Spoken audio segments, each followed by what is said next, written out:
আসসালামু আলাইকুম, কেমন আছেন সবাই? রমাদান সিরিজে আপনাদের সবাইকে স্বাগতম।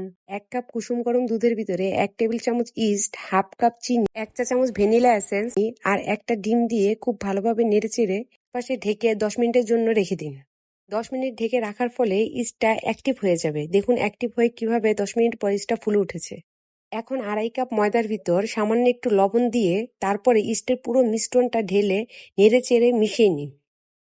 এখানে আমি আমার হ্যান্ড মিক্সার ব্যবহার করেছি। আপনারা চাইলে এটা হাত দিয়েও করতে পারবেন। আর হাফ কাপ ময়দা আমি আলাদা করে রেখেছিলাম। যখন ময়দার মিশ্রণটা মিক্স করব তখন একটু একটু করে দেওয়ার জন্য, কারণ তখন ময়দার প্রয়োজন হবে। আর টোটাল আমার ৩ কাপ ময়দা লেগেছে। এখন ময়দাটাকে আমি আমার কিচেন সারফেসের উপর নিয়ে খুব ভালোভাবে হাত দিয়ে মথে নিব। আপনারা বিটার ব্যবহার না করে পুরো কাজটা হাত দিয়ে এভাবেও করতে পারবেন। আমি প্রথমে বিটার ব্যবহার করেছি যাতে আমার কষ্ট কম হয় ময়দাটা মথার জন্য। এই ডোটা দিয়ে কিন্তু আপনারা মিষ্টি বানও বানাতে পারবেন আর ডোনাটও বানাতে পারবেন। ঘন্টা রেস্টে রাখার পর দেখুন ডোটা কতটা ফুলে উঠেছে। আপনার আঙ্গুলের সাইজ অনুসারে ডোনাটের রুটিটা অতটুকু মোটা করে বেলে নিবেন।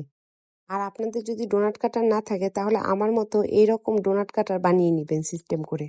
গুলো ডোনাট বানানো হয়ে গেলে আধা ঘন্টা রেখে দিবেন রেস্টের জন্য। আধা ঘন্টা পর দেখুন ডোনাটগুলো কতটা ফুলে গিয়েছে। একদম মিডিয়াম লো হিটে ডোনাটগুলো গোল্ডেন ব্রাউন করে আস্তে আস্তে ভেজে নেবেন। দেখুন কত সুন্দর কালার হয়েছে আমার ডোনাটগুলোর। ডোনাটগুলো এতটা সফট হয়েছে, আমি আপনাদের একটা ভেঙে দেখাচ্ছি। দেখুন ভিতরে কি সফট ডোনাট।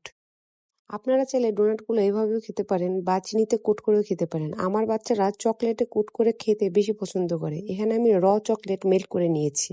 জাস্ট চকলেটটা মেল্ট করে নেবেন। চকলেটের ভিতর আর কিছুই দিবেন না। চকলেটের ভিতর কোট করে ঠান্ডা করে এই রকম মজার মজার ইয়াম্মি ডোনাট উপভোগ করুন।